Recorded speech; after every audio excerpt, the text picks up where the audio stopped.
Movie recaps में आपका पुनः स्वागत है। आज मैं आपको 2017 की एक एक्शन एडवेंचर फिल्म दिखाऊंगा जिसका नाम फ्यूरियस है। बिगाड़ने वाले आगे, सावधान रहें और ध्यान रखें। 1223 में मंगोलों और विभिन्न रूसी रियासतों के बीच कालका नदी की लड़ाई के तुरंत बाद रूसी पुरुषों का एक समूह शिकार के लिए जंगल से होकर जा रहा था। उनमें से दो अपने बच्चों नास्त्या को बांसुरी बजाना पसंद करने वाली लड़की और कोलोव्रत एक लड़के को लेकर आए हैं जो योद्धा और राजकुमार का रक्षक बनने का सपना देखता है।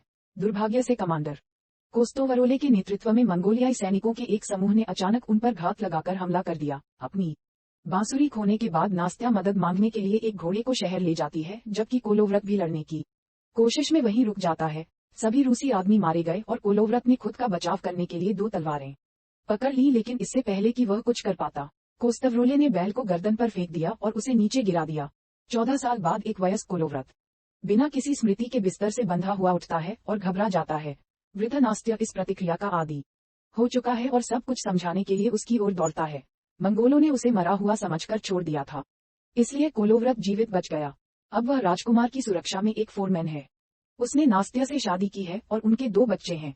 इन शब्दों को सुनने और घर के चारों ओर घूमने से कोलोव्रत को याद करने में मदद मिलती है, लेकिन उसे नाश्ता भी नहीं मिलता है। इससे पहले कि उसके सैनिकों में से एक उसे शहर की दीवारों पर जाने के लिए लेने आता है। जब वे वहां पहुंचे तो रियाजान के राजकुमार यूरी ने कोलोव्रत से सलाह मांगी कि घोड़ों पर सवार लोग जो शहर की ओर आ रहे हैं उनके बारे में क्या किया जाए, क्योंकि वे अभी तक अपने झंडे नहीं देख सकते हैं। कोलोव्रत ने उन्हें हमला करने से पहले इंतजार करने के लिए कहा है और ऐसा करना एक चतुर बात साबित हुई। यह मंगोल नहीं है, यह एक और राजकुमार और उसके लोग हैं जो यूरी के पोते के नामकरण के लिए आए हैं। इसके बाद कोलोव्रत ने सैनिकों के प्रशिक्षण का कार्यभार संभाला। यूरी का बेटा फादोर देर से आया क्योंकि वह अपने बेटे के नामकरण की तैयारियों में व्यस्त था, जिसका कोलोव्रत गॉडफादर होगा। कोलोव्रत ने उसे अपना कौशल दिखाने के लिए कहा और फेडोर ने खुशी से चुनौती स्वीकार कर ली, लेकिन अंत में वह खुद को शर्मिंदा करके चला गया।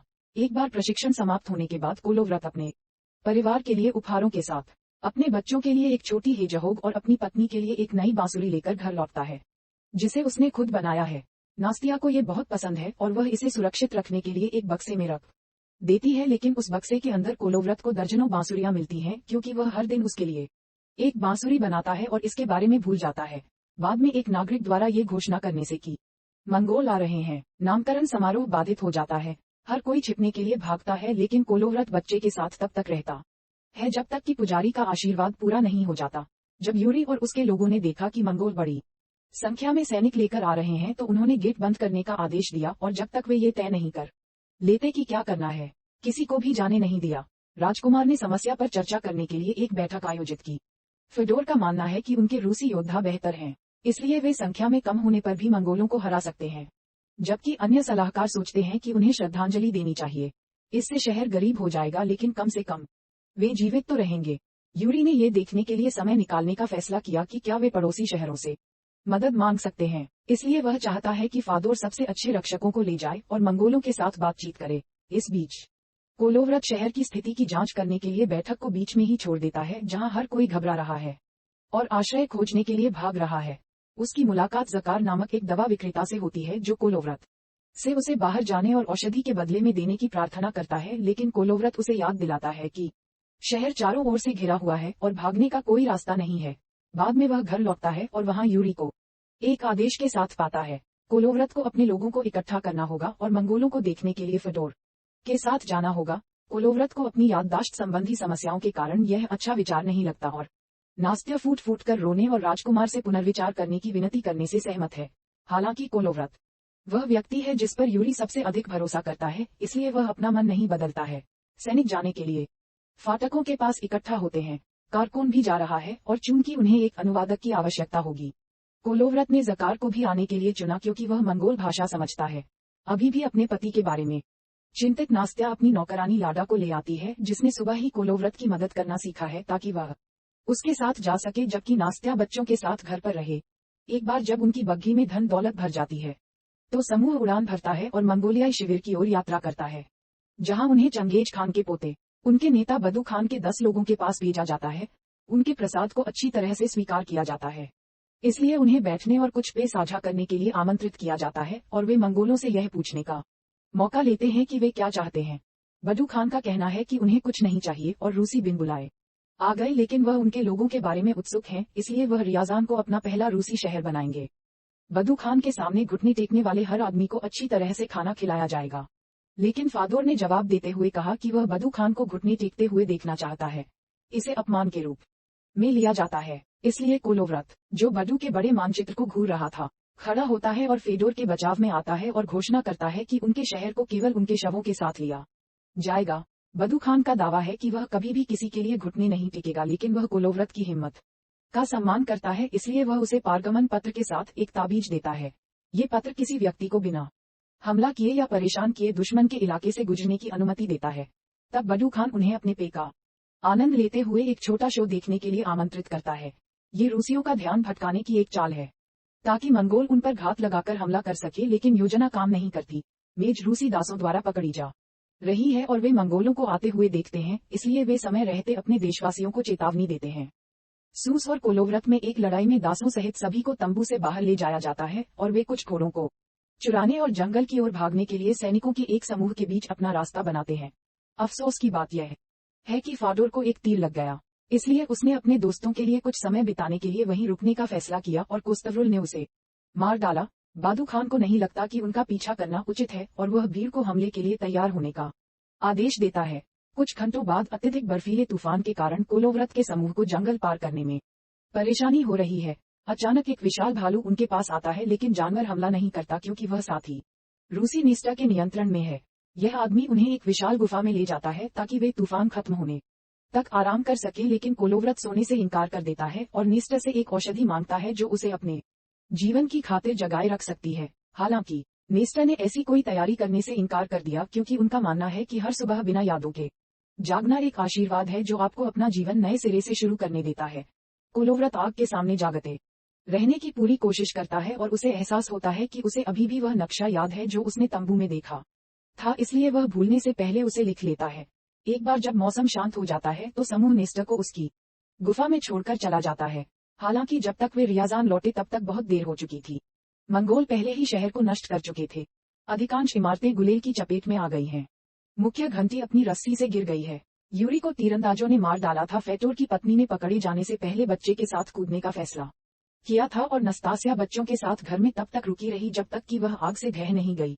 अपने घर के खंडहरों के बीच खुदी हुई अस्थायी वस्तु को खोजने के बाद कोलोव्रत ने अपने आदमियों को इकट्ठा किया और साथ में उन्होंने फिर से घंटी बजाई ताकि कोई भी जीवित बचा हुआ व्यक्ति अपने ठिकानों से बाहर आ जाए। वहां बहुत ज्यादा लोग नहीं बचे हैं और बचे हुए लोगों में से कई बच्चे हैं। अचानक कुछ हद तक घोषणा होती है कि मंगोल उन्हें खत्म करने आ रहे हैं, इसलिए कोलोव्रत तुरंत एक योजना बनाता है। जब हर कोई छिपता है तो वह घंटी के नीचे रहता है और मंगोलों को उसे पकड़ने देने का नाटक करता है, लेकिन जैसे ही वे करीब आते हैं कोलोव्रत हमला कर देता है। गोलाकार गति में 2 तलवारों का उनका दोहरा उपयोग बेहद प्रभावी है और कई दुश्मनों को सेकंडों में मार देता है। और एक बार जब कोलोव्रत ने अपनी संख्या कम कर दी तो उसके आदमी बाहर आते हैं और उन्हें खत्म करने में उसकी मदद करते हैं। अब जब लड़ाई खत्म हो गई है तो कोलोव्रत एक योजना लेकर आया है। वह पड़ोसी शहरों को चेतावनी देने और उनकी मदद मांगने के लिए 3 दूत भेजता है और बच्चों को नेस्टा की गुफा में छिपने के लिए भेजा जाएगा। कोलोव्रत और सैनिक भीड़ को घुमाने और उनका ध्यान भटकाने की कोशिश करेंगे। उन्हें केवल ऐसा करने का एक तरीका खोजने की जरूरत है। शुक्र है कि ज़खा के पास एक विचार है कि वह एक विशेष औषधि तैयार करता है जिसे वे उस पानी में डालते हैं जिसे मंगोल पी रहे हैं, ताकि वे सभी बीमार हो जाएं, ये सुनिश्चित करने के लिए कि उन्हें संदेश मिल जाए। कोलोव्रत पारगमन पत्र के एक हिस्से को फाड़ देता है और उसे एक तीर से बांध देता है, जिसे वह कोस्तवरो को खोजने के लिए शिविर पर चलाता है। कमांडर पानी का बदला लेने के लिए कोलोव्रत के समूह के पीछे कुछ सैनिकों को भेजता है, लेकिन ये सब एक जाल है जिसका रूसी सैनिक इंतजार कर रहे हैं और आसानी से उन्हें अपने तीरों से मार देते हैं। एक बार जब वे सुरक्षित हो जाते हैं तो कोलोव्रत 3 दिनों तक न सोने के बाद जागने में असमर्थ हो जाते हैं। जब समूह शिविर स्थापित करता है तो लाडा कोलोव्रत को एक पेड़ से बांध देता है और उस पर नजर रखता है और देवताओं से प्रार्थना करता है कि वह उसके प्यार में पड़ जाए। जब रात होती है तो लाडा कोलोव्रत को जगाता है ताकि वह कुछ खा सके। हालांकि वह उसे याद रखने के लिए सभी महत्वपूर्ण तथ्य सुनाने से पहले ही उसे खोल देती है ताकि कोलोव्रत भाग जाए और अपने दोस्तों पर हमला कर दे। उसे पकड़ने के लिए काफी लोगों की जरूरत होती है और कारकुन के शब्दों की बदौलत ही कोलोव्रत को होश आता है। तब कोलोव्रत अपने भाइयों और हथियारों से माफी मांगता है और रोते हुए लाडा को सांत्वना देता है। इस बीच 2 दूत सुरक्षित रूप से क्षेत्र छोड़कर पड़ोसी शहरों में पहुंच गए, लेकिन जब उन्होंने राजकुमारों से बात की तो उन्होंने मदद करने से इनकार कर दिया और पीछे रहकर अपने घरों की रक्षा करना पसंद किया। तीसरे दूत को सुना जाता है और वह घोड़े के ऊपर से निकल जाता है, इसलिए जानवर भटक जाता है और गलत रास्ता अपना लेता है। अगली रात कोलोव्रत और उसके लोग वेशभूषा और चेहरे पर पेंट पहनकर मंगोलियाई शिविर के अंदर घुस गए ताकि उन्हें अपनी आत्माओं के बारे में सोचने पर मजबूर किया जा सके। कुछ सैनिक भाग जाते हैं और जो नहीं भागते उन्हें रूसी मार डालते हैं। फिर गुलेल का उपयोग करके मंगोलों पर अपने हथियारों से हमला करते हैं। कोलोव्रत जाने से पहले पत्र के एक टुकड़े के साथ एक और तीर छोड़ता है ताकि लागत अधिकारी को पता चल सके कि यह किसने किया। बदला लेने के लिए मंगोलों ने खोए हुए दूत को यातना देने के लिए पकड़ लिया। कोलोव्रत और उसके लोग जंगल में छिप जाते हैं और इस विश्वास के साथ जल्दी सो जाते हैं कि सुबह उन्हें मदद मिल जाएगी। लाडा कोलोव्रत के बगल में लेटने की कोशिश करती है, इस बात से अनजान कि वह जाग रहा है। इसलिए जब वह उसकी ओर देखने के लिए मुड़ता है तो उसे लगता है कि वह जाग रहा है और यादें सुनाना शुरू कर देती है। इसमें नास्त्य होने का नाटक करना शामिल है, लेकिन कोलोव्रत ने उसे गले लगाने से पहले झूठ बोला और उसे याद दिलाया कि वह घर से बचा हुआ है। जब सुबह होती है तो कोलोव्रत कुछ अजीब आवाजों को देखने के लिए जंगल में चला जाता है, इस बात से अनजान कि लाडा उसका पीछा कर रहा है। इस तरह उसे तीसरे दूत का शव मिला जो जाल के रूप में वहां छोड़ा गया था। अब कोलोव्रत खुद को मंगोलों से घिरा हुआ पाता है, जबकि लाडा मदद मांगने के लिए शिविर में वापस भागता है। लागत ओवल सब देखता है कि कैसे कोलोव्रत अकेले सभी सैनिकों से लड़ता है क्योंकि उसके चारों ओर एक बर्फीला तूफान चलने लगता है। कमांडर उसे अपने कटोरे से रोकने की कोशिश करता है जैसे उसने वर्षों पहले किया था, लेकिन इस बार कोलोव्रत ने उन्हें अपनी तलवार से रोक दिया। जैसे जैसे तूफान बदतर होता जाता है, नास्त्या और भालू मंगोलों के एक झुंड को मारने और बचे लोगों को डराने के लिए आते हैं। जब सैनिक अपने शिविर में लौटते हैं तो वे जो कुछ उन्होंने देखा उसकी भयानक कहानियां सुनाते हैं। कॉस्ट ओवल ने आत्माओं की चाल पर विश्वास नहीं किया था, लेकिन अब उसने देखा कि कोलोव्रत तूफान और भालू का आदेश दे रहा है और वह भी इस पर विश्वास करने लगा है। ऐसी बातों पर विश्वास करने के कारण बडू खान अपने आदमियों से निराश हो जाता है और अपनी सेना को ये साबित करने का रास्ता खोजने का आदेश देता है कि इस युद्ध में कुछ भी जादुई नहीं है। रूसियों के पास वापस नास्त्य ने भालू को मुक्त कर दिया और कोलोव्रत की सेना में शामिल हो गया। वह अपने साथ आसपास के गांवों से कुछ लोगों को भी लाया था। समूह तब जश्न मनाता है जब करखान कुछ अच्छी खबर लेकर लौटता है, ठीक उसी तरह जैसे उन्होंने योजना बनाई थी कि मंगोल दूसरे शहरों के पीछे जाने के बजाय घूम रहे हैं और उनका पीछा कर रहे हैं। बच्चों से भरी बेपहियों की गाड़ी जिसकी देखभाल नस्तासिया अपनी गुफा में कर रहा था। केवल एक ही समस्या बची है। जिका के विचार के बाद कोलोव्रत ने फैसला किया कि समूह पीछे रहेगा और एक लाइन बनाए रखेगा, जबकि करखान लाडा और बच्चों को नदी पर ले जाएगा। वहां वे स्लेज पर पाल रख सकते हैं और किसी भी घोड़े से भी तेज यात्रा कर सकते हैं। इस तरह बचे हुए लोग भविष्य में एक नए रियाजान का पुनर्निर्माण कर सकते हैं। स्लेज के जाने के बाद लोग विभिन्न जालों पर काम करना शुरू करते हैं और पहाड़ी की चोटी पर मंगोलों के आने का इंतजार करते हैं। जब बादू खान अंततः वहां पहुंचता है तो वह अपने साथ एक विशाल सेना लाता है और रूसियों के पीछे कुछ लोगों को भेजने में कोई समय बर्बाद नहीं करता है। ये पहला हमला विफल हो गया क्योंकि सैनिक जाल और तीरंदाजों के जाल में फंस गए, जिससे मंगोलों के लिए पहाड़ी पर चढ़ना मुश्किल हो गया। इस बीच करखान को पता चला कि सड़क अवरुद्ध है, इसलिए उसने घोड़े को मुक्त कर दिया और लाडा और बच्चों से स्लेज को आगे बढ़ाने में मदद करने के लिए कहा। पहाड़ी पर लड़ाई जारी है। मंगोलों ने भी अपने तीर चलाए और कुछ रूसियों को नीचे गिराने के बाद वे अंततः ऊपर चढ़ गए और कोलोव्रत के हाथों से लड़ना शुरू कर दिया। नास्त्या और जिका मर जाते हैं, जबकि कोस्टवरुएल अपने नेता के लिए आते हैं, लेकिन कोलोव्रत ने अपनी 2 तलवारों से उसे आसानी से हरा दिया। हालांकि मंगोल अभी भी उनसे अधिक संख्या में हैं, इसलिए रूसी सैनिक धीरे धीरे एक एक करके गिरते जा रहे हैं। लेकिन कम से कम वे कारखान नदी तक पहुंचने के लिए पहाड़ी की चोटी की काफी देर तक रक्षा करते हैं। हालांकि उसे थोड़ी समस्या है कि बिक्री जमी हुई नहीं है और उनमें कोई आग नहीं है। लाडा बच्चों को ठंड में सांस लेने देता है, जिससे रस्सी मुक्त हो जाती है और उन्हें बिक्री जारी करने की अनुमति मिलती है ताकि अब वे सुरक्षित रूप से बच सकें। केवल कुछ ही लोगों के बचे रहने पर कोलोव्रत ने शेष मंगोलों को पहाड़ी की चोटी पर हरा दिया और अपना झंडा फहरा दिया। बहतुखान को लगता है कि उनका उपहास किया जा रहा है और वह ये पता लगाने के लिए एक दूत भेजता है कि रूसी क्या चाहते हैं, लेकिन कोलोव्रत ने उसे वही शब्द दिए जो उन्हें कुछ दिन पहले मिले थे। उन्हें कुछ नहीं चाहिए और मंगोल बिन बुलाए यहाँ आ गए। क्रोधित बहतुखान ने अपने आदमियों को गुलेल से गोली चलाने का आदेश दिया। कोलोव्रत ने नदी पर हत्या की बिक्री की सूचना दी और जश्न मनाया कि जीवित बचे लोग चट्टान से गिरने से ठीक पहले भागने में कामयाब रहे थे। जब वह कुछ सेकंड बाद उठता है तो कोलोव्रत के पास उसकी सारी यादें होती है, लेकिन वह अपने सभी लोगों को मृत पाता है। अंतिम सम्मानजनक कदम के रूप में वह ताबीज दिखाकर किसी भी हमले से खुद को बचाते हुए पहाड़ी से नीचे चला जाता है। कोलोव्रत जमीन पर गिर जाता है और बहतुखान से कहता है कि एक दिन उसके लोग बदला लेंगे और फिर ताबीज को बर्फ पर गिरा देते हैं और मंगोलियाई नेता से इसे वापस लेने के लिए कहते हैं। बहतूखान ने वैसा ही किया जैसा कहा गया था और कोलोव्रत ने मुस्कुराते हुए बताया कि मरने से पहले उसने बहतूखान को अपने लिए घुटने टेकने पर मजबूर कर दिया था। बहतूखान कोलोव्रत की वीरता से प्रभावित होकर कहता है कि यदि वह उनमें से एक होता तो यह वह योद्धा होता जिस पर उसे सबसे अधिक भरोसा होता। फिर वह अपने आदमियों से उसे नायक की तरह दफनाने के लिए कहता है। 5 साल बाद कार खान बारद व्लादिमीर सेना के नेता हैं।